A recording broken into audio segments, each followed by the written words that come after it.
चलिए आज की क्लास हम शुरू करते हैं। आज की क्लास हमारी होगी लीवर। पिछली क्लासों में हम पढ़े थे लीवर और लीवर को कुछ पार्ट छोटा था तो उसके आगे ही हम चलते हैं। ठीक है, हम पिछली क्लास में पढ़े थे और पाचन तंत्र हम पढ़े। ठीक है, पाचन तंत्र का कौन सा पार्ट आ गया है? हम छोटी आंत पढ़े स्मॉल इंटेस्टाइन, और स्मॉल इंटेस्टाइन में दो ऑर्गन जुड़े हुए हैं, पहला है लीवर, दूसरा है पैनक्रियास। हम लीवर के बारे में पढ़ रहे थे तो आपको पता होना चाहिए कि हमने लीवर, ठीक है, लीवर के बारे में क्या क्या पढ़ लिए थे। थोड़ी सी बात रिवाइज कर देते हैं।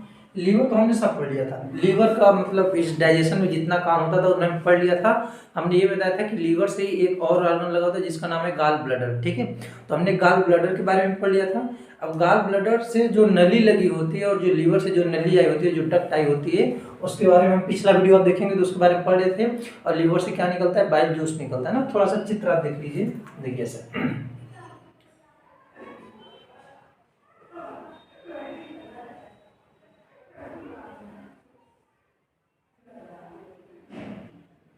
ठीक है, लीवर दो भागों में बटा था। ये जो पार्ट फैल्सिफॉर्म जिसका नाम था, जो लीवर को दो भागों में बांट देता है, फैल्सिफॉर्म।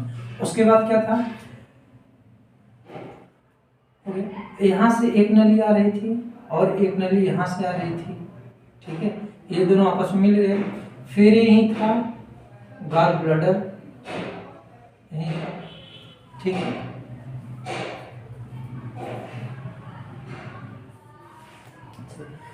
यहीं पे गाल ब्लैडर था। ठीक है, और ये आपकी थी छोटी आंत, ये आपकी छोटी आंत। और ये फिर जो नली आई थी ये किससे जुड़ी हुई थी? ये जुड़ी हुई थी पैनक्रियाज वाली नली से। किससे? पैनक्रियाज, अग्नाशय वाली नली से। लीवर मतलब जो भी बाइल जूस आता था यहाँ आगे के बाद यहाँ मिलता था, फिर ये दोनों क्या होते थे? यहाँ आता था। किसमें? छोटी आंत के ड्यूडेनम वाले पार्ट में पूरा हिस्सा आ जाता था। अब आपको ये पता होना चाहिए था कि हम पिछली क्लास में क्या पढ़े थे। हमने पिछली क्लास में ये पढ़ा था कि जो ये लीवर है, लीवर दो पार्टों में बटा है। इधर गाल ब्लैडर हमने पढ़ लिया था। Gall bladder neck, gall bladder का कितना हिस्सा है? इधर नेक है, फिर बॉडी है, फिर फंडस है। और हम ये नली का नाम जान लेते हैं, इस नली का, इस डक्ट का, जो बाइल लीवर। ठीक है, जो राइट और लेफ्ट ना, लेफ्ट वाला हल्का सा क्या होता है? जो राइट लीवर है और लेफ्ट लीवर, बता दो पार्ट में बटा है। ठीक है, तो जो ये नली है ये लेफ्ट वाले लीवर से आ रही है, लेफ्ट लीवर, और ये राइट। तो इसका, इस वाली नली का नाम था लेफ्ट हिपैटिक डक्ट। ठीक है, ये हम कल देख लिए थे, लेफ्ट हिपैटिक डक्ट। और ये जो नली है इसका क्या नाम था? Right hepatic duct. ये हम पिछले क्लास में देख लिए थे। और हमने ये बताया था कि जब लेफ्ट हिपैटिक डक्ट और कॉमन हिपैटिक डक्ट मिलकर क्या एक नए डक्ट का निर्माण करते हैं, वो क्या कहलाता है? वो कहलाता है कॉमन हिपैटिक। यह भी हमने कल पढ़ा था, हिपैटिक डक्ट। ठीक है, हमने ये पढ़ा था। अब देखिए क्या आपको पढ़ना था, क्या हम पढ़ रहे थे कि जो कॉमन हिपैटिक डक्ट है, कॉमन हिपैटिक डक्ट है, ये क्या करता है? Common hepatic duct. और ये जो गाल ब्लैडर, पित्ताशय ना, पित्ताशय वाली जो नली थी इसका नाम था सिस्टिक। क्या था? सिस्टिक। ठीक, ये हमने कल बताया था।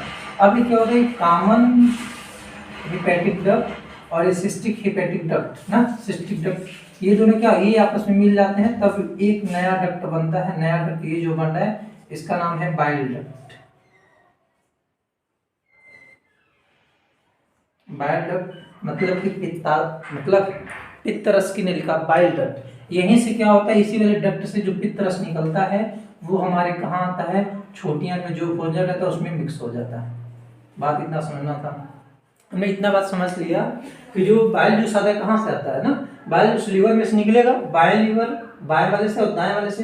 जो बाएं वाली नली से आता है उस नली का नाम है लेफ्ट हिपैटिक डक्ट, और जो राइट से आता है उसको बोलते हैं राइट हिपैटिक डक्ट। और ये दोनों मिलकर कॉमन नली बनाते हैं जिसका नाम है कॉमन हिपैटिक डक्ट। और कॉमन हिपैटिक डक्ट और जो गाल ब्लैडर वाली नली थी, जो गाल ब्लैडर जो नली थी इसका नाम है सिस्टिक डक्ट। यह सिस्टिक डक्ट मिलकर क्या करती है? कॉमन हिपैटिक डक्ट और सिस्टिक डक्ट दोनों मिलकर एक बाइल डक्ट बना देता है। बाइल डक्ट बनाता है मतलब पित्त रस वाली नलिका बना देता है। और यहाँ से क्या होता है? यहाँ से हमारा बाइल जूस जो होता है वो आता है यहाँ पे, और यहाँ पे भोजन के साथ मिक्स हो जाता है। भोजन के साथ मिक्स हो जाता है। और ये है अग्नाशय पैनक्रियाज, ये तो अभी बाद में पढ़ेंगे, पहले यहाँ वाला सिस्टम कर लेंगे। अब हमको ये पढ़ना है कि जो बाइल जूस लीवर से निकला है उस बाइल जूस का काम क्या है, ठीक है। हमको ये पढ़ना है कि जो बाइल जूस निकला है, बाइल जूस आया है, उसका काम क्या है, ठीक है। थोड़ा सा देखिएगा, मिटा देते मतलब क्यों नहीं समझाना, पिछली क्लास में बाकी था और जो भी पढ़ा दिए थे हम। आगे देखते हैं। अब आपको पता है कि क्या निकला, बाइल जूस निकला। क्या? बाइल जूस, बाइल जूस निकला। आपको पता होना चाहिए बाइल जूस क्या है। बाइल जूस कोई एंजाइम नहीं है ना, बाइल जूस एंजाइम नहीं है, एंजाइम नहीं है, ये कोई एंजाइम नहीं है, ठीक है। तो एंजाइम नहीं है, तो एंजाइम अगर नहीं है बाइल जूस तो पाचन कैसे करवाता है, तो भोजन का डाइजेशन कैसे करवाता है, फिर देख लेते हैं बाद में, ठीक है। अच्छा एक बात और बता दी थी कि लीवर कितना बाइल जूस निकालता रहता है, 24 घंटा निकालता रहता है, कितना निकालता है, ठीक है। अब देखिए बाइल जूस ही हो गया। अब बाइल जूस का फंक्शन क्या है, ठीक है, मतलब बाइल जूस कार्य क्या करता है, बाइल जूस क्या कार्य करता है, तो बाइल जूस क्या होता है, इमल्सिफिकेशन करता है। क्या? इमल्सिफिकेशन,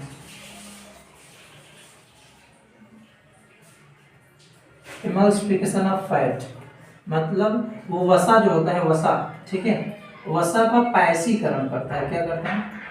पायसीकरण, बस ये है मेन चीज, ठीक है। जो बाइल जूस निकलता है उसका काम क्या है, जो जठरस निकलता है उसका, जठरस, जो पित्त रस निकलता है उसका काम क्या है, वो जो हमारे शरीर में जो वसा होती है, अभी आपने देखा कि वसा का पाचन हमारे स्टमक में नहीं हुआ था, वसा का पाचन हमारे माउथ में नहीं हुआ था। वसा का पाचन हो कहाँ रहा है, वसा का पाचन छोटी आंत के डिड्यूनम वाले पार्ट में हो रहा है। और कौन करा रहा है, लीवर से जो बाइल जूस निकल रहा है वो बाइल जूस क्या करा रही है, वसा का इमल्सिफिकेशन मतलब पायसीकरण करा रही है। पायसीकरण का मतलब होता है ये कि जैसे ये फूड है, ठीक है, ये फूड है, अब नीचे दिख रहा है, हाँ दिख रहा होगा, ये फूड है। फूड में क्या है आपको पता है, फूड में फैट है।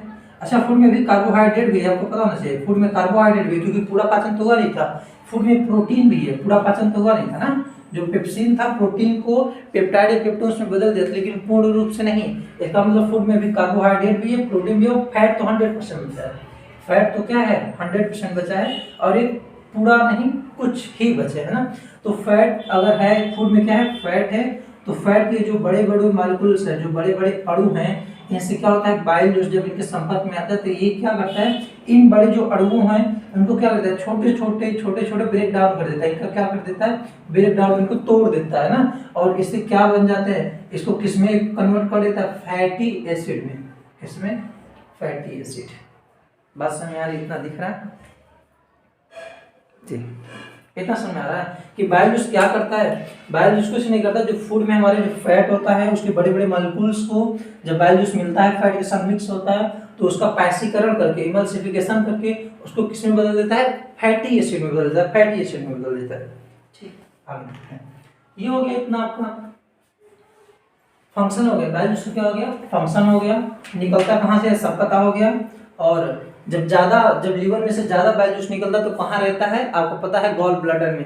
अच्छा गॉल ब्लैडर में थोड़ा सा एक चीज बता दे आपको, यहाँ पे जो आपने नाम सुना होगा पथरी, पथरी, ठीक है। तो जो ये डक्ट है, ये जो गॉल ब्लैडर है ना, ये गॉल ब्लैडर है, इसमें क्या होता है, छोटे छोटे कंकड़ जब जुट जाते हैं, ठीक है, तो पहला नंबर ये तो नली के माध्यम से निकल आते हैं, कुछ ऐसे कण तो जो निकल आते हैं, और जब ये ज्यादा बड़े बड़े हो जाते हैं तो ये क्या करते हैं, नली को जाम कर लेते हैं, नली को जाम कर लेते हैं, जिसके कारण बाइल जूस हमारे छोटी आंत में नहीं आ पाता है और हमारे जो फैट होता है उसका पाचन नहीं हो पाता है।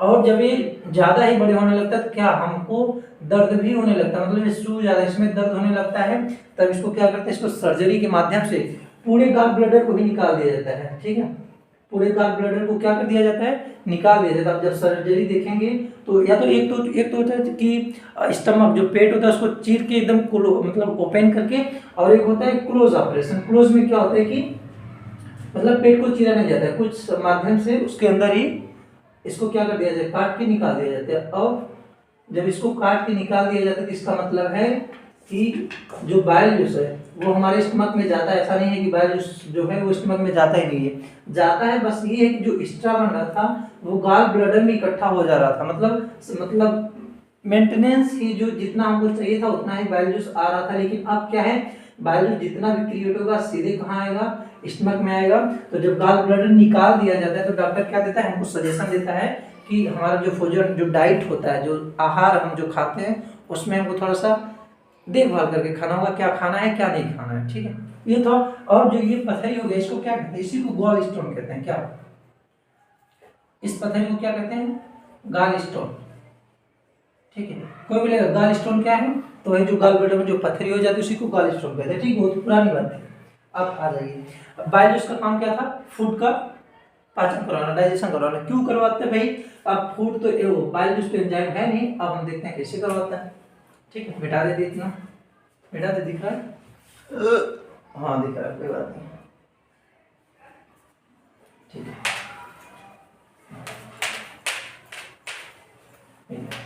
अच्छा, इसी में थोड़ा सा और देख लीजिए कि जो बाइल जूस है ना, ठीक है, जो बाइल जूस है इसका पीएच वैल्यू कितनी होती है, पीएच वैल्यू 6.6 होती है, कि मतलब हल्का सा बेसिक होती है, क्या क्षारीय नेचर की, मतलब क्षारीय, इसका नेचर कैसा होता है, क्षारीय। पीएच वैल्यू कितना है, 7.6। किसका, किसका, बाइल जूस का पीएच वैल्यू कितना है, 7.6। अब हम मिटा देते हैं और हम आगे देखते हैं, ठीक है।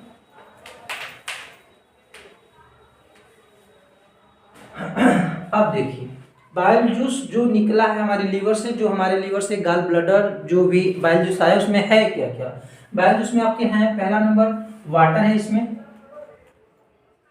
पानी है। दूसरा नंबर है बाइल साल्ट, बाइल साल्ट है। तीसरा इसमें क्या है, कोलेस्ट्रॉल भी है, ठीक है, कोलेस्ट्रॉल है, और फास्फोलिपिड है, और एक है बाइल पिगमेंट। क्या है, बाइल पिगमेंट, बाइल पिगमेंट है, बाइल साल्ट है, और क्या है, वाटर है, ठीक है। कोलेस्ट्रॉल लिखना भी चाहे तो कोलेस्ट्रॉल भी इसी में है, ठीक है। इतना चीज समझ में आ रहा है, ठीक है।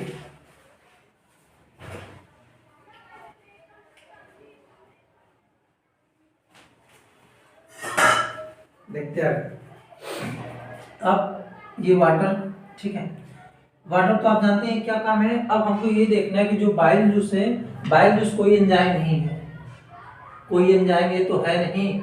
जब ये कोई एंजाइम नहीं तो फूड का पाचन कैसे करवाता है, कैसे करवाता है। एक चीज देखिए, बाइल जूस में वाटर पाया जाता है और बाइल साल्ट पाया जाता है। बाइल साल्ट जो है मतलब कि क्या, बाइल साल्ट कितने, दो टाइप का, जो बाइल साल्ट है हिंदी में क्या बोलेंगे, वही बाइल साल्ट, ठीक है। ये कितने टाइप का है, दो टाइप का। पहला है sodium, sodium bicarbonate, sodium bicarbonate ना। और दूसरा क्या है, यहां से समझेंगे थोड़ा सा, sodium glycolate, sodium glycolate, Hindi में वही ग्लाइकोलेट।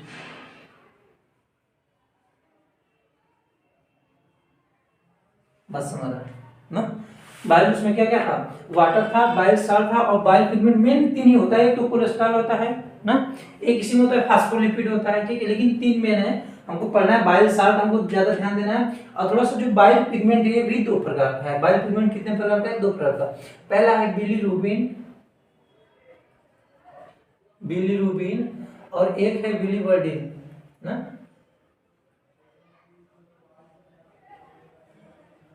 बिलीवर्डिन, बिलीरुबिन,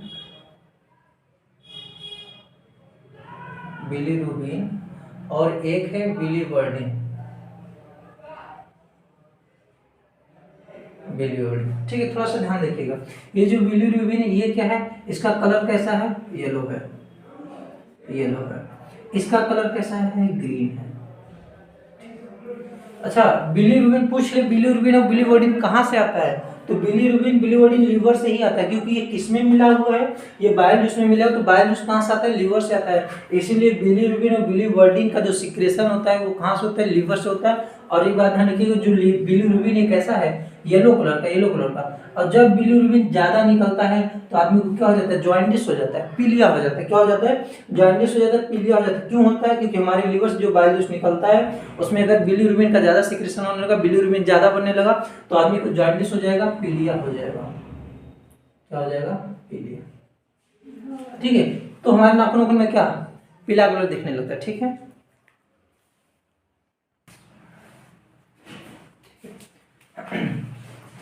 ये क्या होता है, बिलीवर अगर ये ज्यादा निकला तो पीलिया हो गया। और ये क्या होता है, ये ग्रीन कलर का होता है, जिससे जिसके कारण क्या होता है, आपका जो बाइल होता है हल्का ग्रीन कलर का ही होता है। ठीक है, दूसरी बात, अब ये तो बाइल पिगमेंट हो गया जिनका का ये आपने देख लिया। ठीक है, अब हमें देखना है कि जो भोजन है, जो फूड है, उसमें जो फैट है उसका डाइजेशन कौन करवाता है। तो उसका डाइजेशन है जो जो बाइल साल्ट है, कौन, बाइल साल्ट ना, कौन, बाइल साल्ट है। ये क्या करवाता है, डाइजेशन करवाता है। यही क्या करवाता है, डाइजेशन करवाता है। कैसे करवाता है, ठीक है, फूड का डाइजेशन, जो फूड में फैट होता है उसका डाइजेशन कौन करवाता है, बाइल जूस करवाता है। लेकिन बाइल जूस का कौन सा हिस्सा, बाइल जूस में जो बाइल साल्ट होता है, कौन, बाइल साल्ट। क्वेश्चन पूछ ले कि फैट का डाइजेशन कौन करवाता है, तो ये फूड है, फूड, और इसमें क्या है, फैट है। अब इससे क्या होगा, बाइल जूस आएगा। बाइल जूस का मतलब है वही बाइल साल्ट, क्या, बाइल साल्ट। कौन कौन bile salt, sodium bicarbonate, sodium glycolate ना, ये दोनों क्या होंगे, फूड के साथ मिक्स होंगे तो हमारा फूड किसमें बदल जाएगा, फैटी एसिड, फैटी एसिड। ठीक है, ये बाइल जूस क्या करता है, जो फैट होता है उसका पायसीकरण, क्या करवाता है, पायसीकरण। पायसीकरण का क्या मतलब है, पायसीकरण का वही मतलब है, इसके जो बड़े बड़े मॉलिक्यूल्स होंगे, बड़े बड़े मॉलिक्यूल्स होंगे, उनको क्या करेगा, छोटे छोटे तोड़ के किसमें कर देगा, फैटी एसिड में कर देगा। फैटी एसिड हिंदी में बोलेंगे वसीय अम्ल, वसीय अम्ल। ठीक है, और एक बात थोड़ा सा ध्यान रखिएगा, जो फैट है संपूर्ण पाचन नहीं हुआ है, संपूर्ण पूर्ण पाचन नहीं, आंशिक है, पार्शियल है। ठीक है, पार्शियल डाइजेशन, ये संपूर्ण पाचन नहीं है, संपूर्ण पाचन हो जाता है इसी में। देखिए जितने भी कार्बोहाइड्रेट है, प्रोटीन है, फैट है, सबका डाइजेशन छोटी आंत में क्या संपूर्ण हो जाता है। लेकिन जो बाइल साल्ट है, जो बाइल जूस है, वो पूर्ण पाचन नहीं करवाता है फैट का। ठीक है, अभी आपका बचा है, अब बचा, अब देखिए भोजन में बचा क्या, इतना क्वेश्चन में आ गया, मिटा देते हैं। अब आपको देखना है कि भोजन में बचा क्या है ना, भोजन में भी फैट बचा है क्योंकि थोड़ा पूरा पाचन नहीं हुआ, भोजन में कार्बोहाइड्रेट बचा है। ठीक है, और कार्बोहाइड्रेट बचा है, और क्या बचा है, और भोजन में प्रोटीन बचा है, प्रोटीन। तीन चीजें अभी तो बची हैं। और एक चीज, अगर आप दूध पीते हो तो अभी मिल्क भी बचा है। क्या बचा है, मिल्क। क्यों, आप तो आप ये कहेंगे सर मिल्क का पाचन तो रेनिन करवा देता है, मिल्क का पाचन क्या करता है, रेनिन करवा देता है। लेकिन नहीं, दूध का पाचन रेनिन नहीं करवाता है। ध्यान समझिए, इस बात को बहुत मोस्ट डालिएगा, दूध का पाचन रेनिन नहीं करवाता है। रेनिन किसका पाचन करवाता है, जो दूध में केसिन प्रोटीन होता है। कौन सा प्रोटीन होता है, केसिन। ठीक है, दूध में जो केसिन प्रोटीन होता है उसका पाचन कौन करवाता है, रेनिन करवाता है। और रेनिन प्रोटीन केसिन को किसमें बदल देता है, ये जो रेनिन है किसमें बदल देता है, पैराकेसिन या केसिनोजन में, किसमें, पैराकेसिन में बदलता है, किसमें, पैराकेसिन में बदल देता है। अब ये जो पैराकेसिन प्रोटीन है इसका पाचन कौन करवाता है, इसका पाचन वही पेप्सिन करवाता है। कौन, पेप्सिन। ठीक है, अब पेप्सिन क्या होता है, पैराकेसिन को पेप्टाइड में बदल देता है, किसमें, पेप्टाइड में। ये तो हमने स्टमक में पढ़ा था। ठीक है, तो अभी मान लीजिए दूध बचा है, प्रोटीन बचा है, कार्बोहाइड्रेट और फैट बचा है। अब इन सब का पाचन क्या होगा, छोटी आंत में ही होता है। लेकिन अब कौन करवाएगा इस सब का पाचन, अब जब अग्नाशय देखेंगे, कौन, अग्नाशय, जो पैंक्रियास देखेंगे वो इन सब का पाचन करवाता है। संपूर्ण पाचन कौन करवा देता है, पैंक्रियास करवा देता है संपूर्ण पाचन। ठीक है,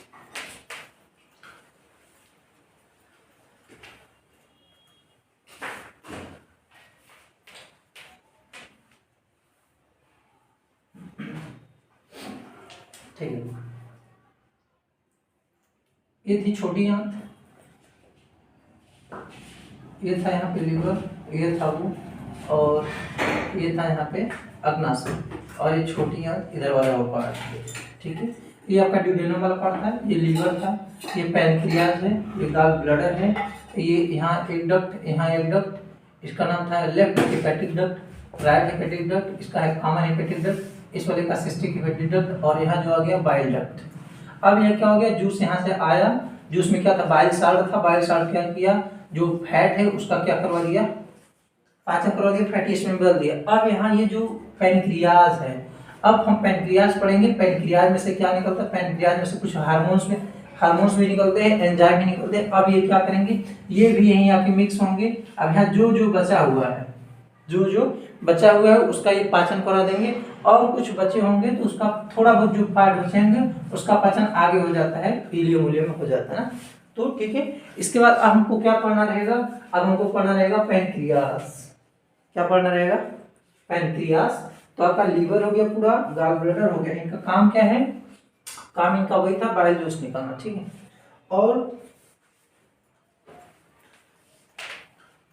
अगर हम लीवर को देखते हैं, ठीक है, लीवर, तो लीवर के फंक्शन तो बहुत हैं, इसके बहुत कार्य हैं, लेकिन कुछ फंक्शन अगर हम देखें तो जैसे क्या है, जैसे बाइल जूस बनाना। बाइल जूस कौन बनाता है, यही बनाता है ना। बाइल जूस कौन बनाता है, लीवर ही बनाता है। दूसरा बात, फैट का पायसीकरण करना इसी के माध्यम से होता है, लीवर के माध्यम से पायसीकरण करना। दूसरा बात, जो ग्लाइकोजन होता है, ग्लाइकोजन को ये लीवर क्या करता है, स्टोर करता है, मतलब अपने अंदर रखता है ना। जब ग्लूकोज हमारे शरीर में ज्यादा हो जाता है तो वही ग्लूकोज हमारे लीवर में इकट्ठा हो जाता है, स्टोर हो जाता है। जब हमको जरूरत पड़ती है तो हमको मिलता है, कुछ में इकट्ठा रहता है, ग्लाइकोजन के रूप में इकट्ठा रहता है। दूसरा नंबर, यदि फैट ना, जो फैट है, फैट का भी स्टोर कौन करता है, लीवर ही करता है। दूसरा नंबर, जो यूरिया बनता है ना, यूरिया, ठीक है, यूरिया का फॉर्मेशन कहाँ होता है, लीवर से ही होता है। और क्या काम है, जो हमारे शरीर में विषैले पदार्थ हैं, विषैले पदार्थ, ठीक है, जो विषैले पदार्थ हैं उनके प्रभाव को क्या करता है, उनके प्रभाव को कम कर देता है, कौन, लीवर। जो हमारे शरीर में विषैले पदार्थ है उनके प्रभाव को क्या कम कर देता है, लीवर कम कर देता है। दूसरा नंबर, कुछ विटामिन है ना, विटामिन, ठीक है, कुछ विटामिन है, ए डी के ई ना, कुछ विटामिन हैं, इनका भी स्टोर कौन करवाता है, लीवर ही करवाता है। तो बस आज की क्लास समझिए। अब आगे क्या पढ़ेंगे, आगे हमको पढ़ना होगा पैनक्रियास, अग्नाशय, क्या रहेगा, अग्नाशय, अग्नाशय देखेंगे।